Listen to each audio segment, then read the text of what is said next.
Sir, ಈಗ sudden ಆಗಿ ಒಂದು ಇದೇ ಚಿನ್ನರ ಪೆಟ್ಟಿಗೆ ಅಂತ ಇಟ್ಕೊಳ್ಳೋಣ, ಬೇಕು 1,000 ಬೇಕು ಅಂತ ಅಂದರೆ ಹೆಂಗೆ ಸರ್? ಸಡನ್ ಆಗಿ ಅದು ಹೋಗುತ್ತಾ? ಸಡನ್ ಆಗಿ ಆಗಲ್ಲ.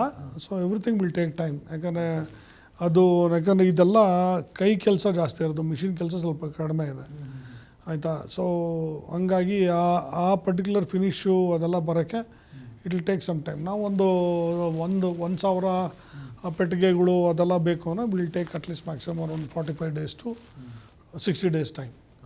ಅಲ್ಲಿ ರೆಡಿ ಆಗುತ್ತೆ, ತೊಂದರೆ ಇಲ್ಲ. ಓಕೆ, ಈಗ ಡಿಜಿಟಲಿ ನೀವು ಏನೇನು ತಯಾರು ಮಾಡ್ತಾ ಇದ್ದೀರಲ್ಲ, ಅದನ್ನೆಲ್ಲ ಎಷ್ಟು ಶಾಲೆಗಳಲ್ಲಿ ಯೂಸ್ ಮಾಡ್ತಾ ಇದ್ದಾರೆ ಈಗ ಸದ್ಯಕ್ಕೆ? ಈಗ ಸದ್ಯಕ್ಕೆ ನಿಯರ್ಲಿ ನಮ್ಮದು ಡಿಜಿಟಲ್ ಕಂಟೆಂಟು ಒಂದು 10,000 ಶಾಲೆಗಳಲ್ಲಿ ನಡೀತಾ ಇದೆ. ಓ, ಸೋ ನೈಸ್. ಹಾಂ ನಡೀತಾ ಇದೆ. ಓಕೆ ಸರ್, ಅಂದರೆ ಉತ್ತರ ಕರ್ನಾಟಕ ಭಾಗಕ್ಕೆ ಜಾಸ್ತಿ ಹೋಗ್ತಾ ಇದೆಯಾ?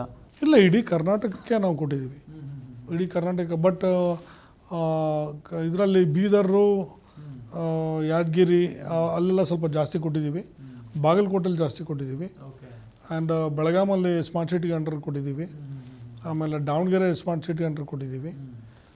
ಸೊ ಹಂಗಾಗಿ ಇಡೀ ಕರ್ನಾಟಕದಲ್ಲೇ ಇದೆ ಸರ್. ಎಲ್ಲ ನೀವು ಯಾವುದೇ ಸರ್ಕಾರಿ ಶಾಲೆಗೆ ಹೋಗಿ ವಿದ್ವತ್ ಅಂತ ಕೇಳಿದ್ರೆ ಅವ್ರಿಗೆ ಗೊತ್ತಿರುತ್ತೆ, ಟೀಚರ್ಗೆ. ಹಾಯ್, ನನ್ನ ಹೆಸರು ಕುಮಾರ್ ಶ್ರೀನಿವಾಸ್ ಅಂತ. ನಾನು ಕಳೆದ 9 ವರ್ಷಗಳಿಂದ ವಿದ್ವತ್ ಆರ್ಗನೈಸೇಷನಲ್ಲಿ ಕೆಲಸ ಮಾಡ್ತಾಯಿದ್ದೀನಿ. ನಾವು ಡೆವಲಪ್ ಮಾಡಿರೋ ಈ ಕನ್ನಡ ಮೀಡಿಯಮ್ ಕಾಂಟೆಂಟು ಮತ್ತು English medium content, Urdu medium content ನೀವೇನು ನೋಡ್ತಾ ಇದ್ದೀರಾ, ಇದು 100% ಸಿಲೆಬಸ್ ಮ್ಯಾಪ್ ಆಗಿದೆ. ಇದು ಟೋಟಲಿ ಟೀಮ್ ಎಫರ್ಟ್ಸು. ನನ್ನ ಟೀಮಲ್ಲಿ ಬಂದು senior project manager, project lead, instructional designer, animators, graphic designers, senior subject matters ಇವರೆಲ್ಲ ಸೇರಿ ಡೆವಲಪ್ ಮಾಡಿರೋ ಈ ಕಾಂಟೆಂಟು. ಸೊ ನಾನು ಈ ಮೂಲಕ ನನ್ನ ಎಲ್ಲ ಟೀಮ್ ಸದಸ್ಯರಿಗೂ ಕೂಡ ಥ್ಯಾಂಕ್ಸ್ ಹೇಳೋಕ್ಕೆ ಇಷ್ಟಪಡ್ತೀನಿ. ಇಂಥ ಒಳ್ಳೆ ಪ್ರಾಡಕ್ಟ್ನ ಡೆವಲಪ್ ಮಾಡಿ ಇಂಡಸ್ಟ್ರಿಗೆ ಅವೈಲಬಲ್ ಮಾಡಿಕೊಟ್ಟಿದ್ದಕ್ಕೆ. ಸರ್, ಇತ್ತೀಚಿನ ದಿನಗಳಲ್ಲಿ ಹೆಂಗಾಗ್ಬಿಟ್ಟಿದೆ ಅಂತ ಅಂದರೆ, ಆಲ್ಮೋಸ್ಟ್ ಈ ತಂದೆ ತಾಯಿಗಳ ಮನಸ್ಥಿತಿಗೆ ಬಂದುಬಿಟ್ಟಿದೆ. ನಮ್ಮ ಮಕ್ಕಳು ಇಂಗ್ಲೀಷ್ ಮೀಡಿಯಮ್ಗೆ ಹೋದ್ರೇ ಅಲ್ಲಿ ಬೇರೆ ಬೇರೆ ವ್ಯವಸ್ಥೆಗಳಿರ್ತವೆ, ಡಿಜಿಟಲ್ ವ್ಯವಸ್ಥೆ ಇರುತ್ತೆ ಅಂತ ಹೇಳಿ. ಕನ್ನಡ ಶಾಲೆಗಳಲ್ಲಿ ಈಗ ನಿಮ್ಮ ವಿಷನ್ ಇರೋದೇನು? ಕನ್ನಡ ಶಾಲೆಗಳಲ್ಲಿ ಡಿಜಿಟಲ್ ಮಾಡೋದು ಅಂತ ಹೇಳಿ. ಸೊ ಅದೇ ಗುರಿನಾ ಸರ್? ಅದೇ ಗುರಿ ಸರ್, ಅದೇ ಗುರಿ, ಅದೇ ವಿಷನ್ನು ಸರ್. ಈಗ ನೋಡಿ, 2 ವರ್ಷ, ಒಂದೂವರೆ ವರ್ಷದಿಂದ, 1 ವರ್ಷ ಆಯಿತು ಅಂದ್ಕೊಳ್ಳಿ. 1 ವರ್ಷದಿಂದ ನಾವು one of the unique concepts in government schools that we have bot, ಅದು AI and machine learning lab ಮಾಡಿದ್ದೀವಿ, ವರ್ಚುವಲ್ ರಿಯಾಲಿಟಿ ಲ್ಯಾಬ್ ಮಾಡಿದ್ದೀವಿ. ಸೊ ಅದು ಗೌರ್ಮೆಂಟ್ ಶಾಲೆಯಲ್ಲಿ ಮಾಡಿದ್ದೀವಿ, ದಾವಣಗೆರೆ ಸ್ಮಾರ್ಟ್ ಸಿಟಿಲಿ ಮಾಡಿದ್ದೀವಿ, ಬೆಳಗಾಂ ಸ್ಮಾರ್ಟ್ ಸಿಟಿಲಿ ಮಾಡಿದ್ದೀವಿ. ನೀವು ಅದನ್ನು ನೋಡಿಬಿಟ್ರೆ ಯಾವ ಇಂಗ್ಲೀಷ್ ಮೀಡಿಯಮ್ ಸ್ಕೂಲಲ್ಲೂ ಇಲ್ಲ ಅದು. ಓಕೆ, ಸೊ ನಮ್ಮ ಕ್ಲಿಪ್ಪಿಂಗ್ಸ್ ಇದೆ, ಬೇಕಾದ್ರೆ ವೀಡಿಯೋಸ್ ಇದೆ, ಬೇಕಾದ್ರೆ ಎಲ್ಲರಿಗೂ ತೋರಿಸ್ಬೋದು. ಸ್ಟೇಟ್ ಆಫ್ ಆರ್ಟ್ ಮಾಡಿದ್ದೀವಿ. ಆ್ಯಂಡ್ ಅದು ವರ್ಚುವಲ್ ರಿಯಾಲಿಟಿ ವೀಡಿಯೋಸು ಇದೆ, ಎಲ್ಲ ಕಾನ್ಸೆಪ್ಟು ವರ್ಚುವಲ್ ರಿಯಾಲಿಟಿ ವೀಡಿಯೋಸ್ ಇದೆ. ಅದು ಕನ್ನಡ ಲ್ಯಾಂಗ್ವೇಜಲ್ಲೂ ಇದೆ, ಇಂಗ್ಲೀಷಲ್ಲೂ ಇದೆ, ಉರ್ದೂಲೂ ಇದೆ. So that is the revolution that we have bot. So ಅದು ನಮ್ಮ ಗುರಿ ಏನಂದರೆ, ಅದು ಕರ್ನಾಟಕದಲ್ಲಿ ಅಟ್ಲೀಸ್ಟ್ ಒಂದು ಜಿಲ್ಲೆಯಲ್ಲಿ ಒಂದು 20-30 ಸ್ಕೂಲ್ಗಾರು ಇರಬೇಕು. ಸೊ ದಟ್ ಅದನ್ನು ಇಮರ್ಸಿವ್ ಲರ್ನಿಂಗ್ ಅಂತ ಹೇಳ್ತೀವಿ. ಅಂದರೆ ಇಮರ್ಸಿವ್ ಲರ್ನಿಂಗ್ ಅಂದರೆ ಅದು ಕಾನ್ಸೆಪ್ಟ್ ಒಳಗೆ ಹೋಗಿ ಕಲಿ ಅಂತ.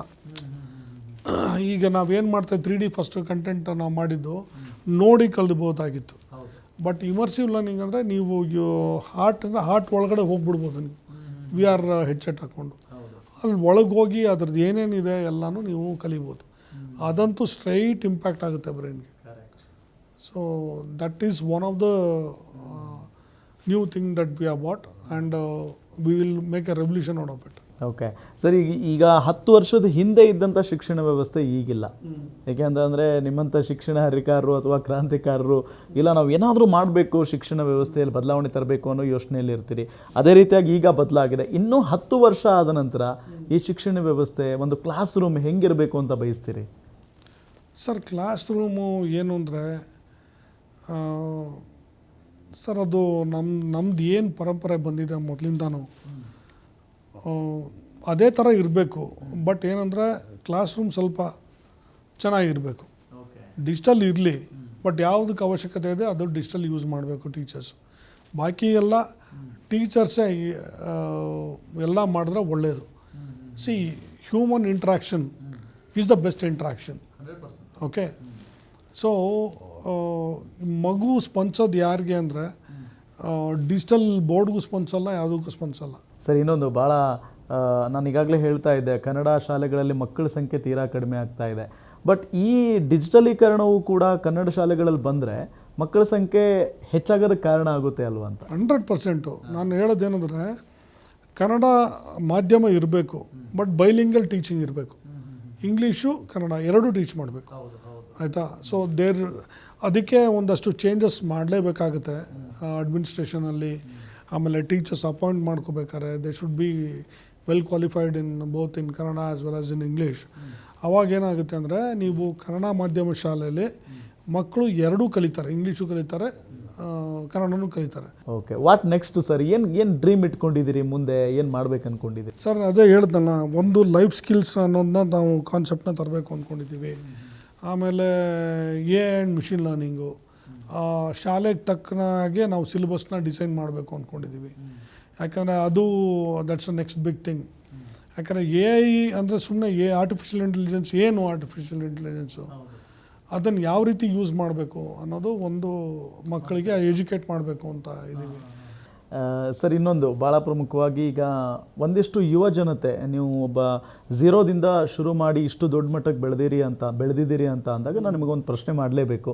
ಸಾಕಷ್ಟು ಜನ ಬಿಸ್ನೆಸ್ ಮಾಡಬೇಕು ಅಂತ ಕಾಲಿಡ್ತಾರೆ. ಅಂಥವ್ರಿಗೆ ಮೊದಲಿಗೆ ಏನು ಹೇಳೋಕ್ಕೆ ಇಷ್ಟಪಡ್ತೀರಿ? ಅಲ್ಲ, ಬಿಸ್ನೆಸ್ ಮಾಡಬೇಕು ಅಂತ ಕಾಲಿಟ್ರೆ ಬಿಸ್ನೆಸ್ ಏನು ಮಾಡಬೇಕು ಅಂತ ಫಸ್ಟ್ ಡಿಸೈಡ್ ಮಾಡಿ ಕಾಲಿಡಬೇಕು, ಆಯಿತಾ. ಇಂಥದನ್ನೇ ಮಾಡ್ತೀನಿ ಅಂತ ಡಿಸೈಡ್ ಮಾಡಿದಾಗ ಅದನ್ನೇ ಮಾಡಬೇಕು, ಆಯಿತಾ. ಆಮೇಲೆ ಅದು ಡಿವಿಯೇಷನ್ ಆಗಿಬಿಟ್ಟಿಲ್ಲ, ನಾನು ಅದನ್ನು ಮಾಡ್ತೀನಿ, ಇಲ್ಲ ನಾನು ಅದು ಮಾಡ್ತೀನಿ ಅಂತ ಹೋದರೆ ಯಾವುದೂ ಮಾಡೋಕ್ಕಾಗಲ್ಲ.